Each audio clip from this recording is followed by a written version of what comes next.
Hello everyone, দেখো আজ আমি একটা নতুন রেসিপি নিয়ে এসেছি তোমাদের জন্য। রসুন দিয়ে কুমড়ো ভর্তা। তার জন্য প্রথমেই একটু কুমড়োটা দিয়ে দিতে হবে প্রেসার কুকারে, পরিমাণ মতো পানি দিতে হবে, তারপরে একটু লবণ দিতে হবে, দিয়ে প্রেসার কুকারে ঢাকনাটা লাগিয়ে গ্যাসটা অন করে বসিয়ে দিলাম। দেখো আমি 4-5টা সিটি মেরে নিলাম। এবারে তেল দিয়ে ভেজে নিলাম।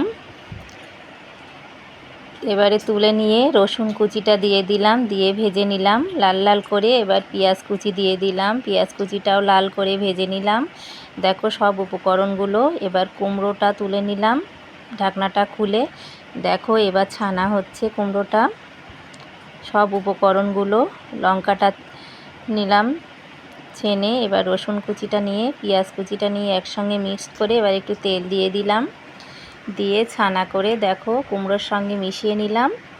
নিয়ে এটা ভর্তা হয়ে গেল।